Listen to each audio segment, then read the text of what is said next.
यदि आप अपने आप को सबसे अलग ही समझते हो तो इस वीडियो को अंत तक जरूर देखिए। यह कहानी है स्टीवन पॉल जॉब्स की। स्टीवन का जन्म बहुत ज़्यादा गरीब परिवार में हुआ था। वह परिवार इतना गरीब था कि अपना गुजारा भी अच्छे से नहीं कर सकते थे।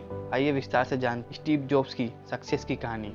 स्टीव जॉब्स का जन्म 14 फरवरी 1955 कैलिफोर्निया से फ्रांसिस्को में हुआ था। उनका वास्तविक नाम स्टीवन पॉल जॉब्स था। स्टीवन जॉब्स के बारे में आश्चर्यजनक यह बातें है कि जिस परिवार में उनका जन्म हुआ आर्थिक स्थिति ठीक नहीं थी, जिसके कारण स्टीव जॉब्स का जन्म होने पर उनके माता पिता उनकी परवरिश नहीं कर पा रहे थे। इसलिए उन्होंने स्टीवन को एक अच्छे दंपति को सौंपने का निश्चय किया जो उनकी अच्छे से परवरिश कर पाए। वे नहीं चाहते थे कि उनका जीवन भी घोर गरीबी में बीते। स्टीवन पॉल जॉब्स नाम उन्हें अपने गोद लेने वाले माता पिता से मिला। स्टीवन के माता पिता का नाम क्लारा और पॉल जॉब्स था। उनके दूसरे पिता एक इलेक्ट्रॉनिक वर्कशॉप चलाते थे और स्टीवन का ज्यादातर समय उनकी मदद करने में व्यतीत होता था। शायद यही कारण था कि स्टीव की इलेक्ट्रॉनिक कामों में बहुत ज्यादा रुचि थी। उस समय वे चीजों को जोड़कर नई चीजें बनाया करते थे। जब वह प्राथमिक विद्यालय में पढ़ाई कर रहे थे, पिता को किसी कारणवश दूसरे शहर अल्टोस में शिफ्ट होना पड़ा। इस शहर में उनका दाखिला होम माध्यमिक स्कूल में करा दिया गया। कुछ समय बाद उनका एक दोस्त बन गया जिसका नाम स्टीव वोजनिक था। यही व्यक्ति थे जो आगे चलकर एप्पल कंपनी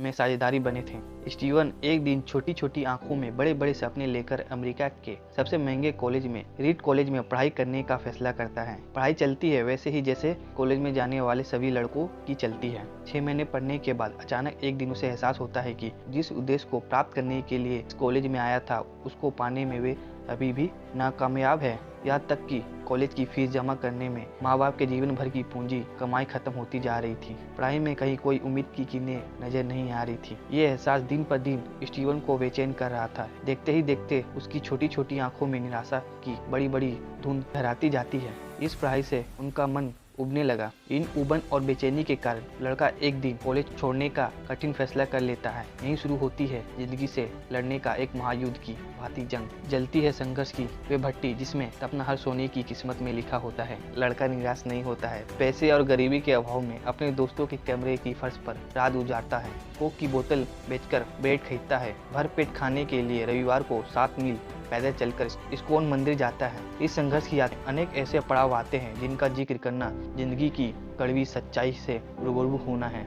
स्टीवन को विश्वास है कि एक दिन ऐसे जरूर आएगा जब वे सबसे अलग करेगा। कुछ दिन बीतता है। अचानक उसे यह एहसास होता है कि जीवन में कुछ ऐसा है जिसको जानने बिना कुछ भी जानना बेकार है। कुछ ऐसा है जिसको पाए बिना भी कुछ भी पाना बेकार है। एक जगह है जहाँ गए बिना कहीं भी जाना व्यर्थ होगा। कुछ तो है जिसे खोजा जाना चाहिए। यहीं से शुरू होती है खुद को जानने की एक गहरी प्यास, एक सुन की तलाश। और इस यात्रा का ठहराव भारत में आकर पूरा होता है। उसे कहीं से पता चलता है कि भारत में एक दिव्य और बड़े ही तेजस्वी संत है। वहाँ जाओगे तो खुद को जान जाओगे। तुम्हें तुम्हारी आत्मा से साक्षात्कार हो जाएगा। स्टीवन उस संत को खोजते हुए भूलते भटकते सन 1972 में नैनीताल स्थित कैंची धाम आ जाता है। लेकिन ये क्या यहाँ आता है तो पता चलता है जिस संत की तलाश में वे अमेरिका से दूर यहाँ पहाड़ों पर आया है वे तो आज से 2 साल पहले ही समाधि ले चुके हैं। उसे अफसोस होता है लेकिन निराश नहीं होता है, क्योंकि कहते हैं कि सच्चे संत कभी मरते नहीं। वे तो ऊर्जा के रूप में हमेशा इस अस्तित्व में मौजूद होते हैं। बस जरा स्वयं को जानने की जरूरत होती है। स्टीवन उन्हीं संत द्वारा स्थापित बजरंगबली के सामने बैठकर ध्यान करना शुरू कर देते हैं और करीब 3 महीने उस आश्रम में बिताने के बाद जब अमेरिका जाता है तब नींव डालता है एक ऐसे ब्रांड की जिसे दुनिया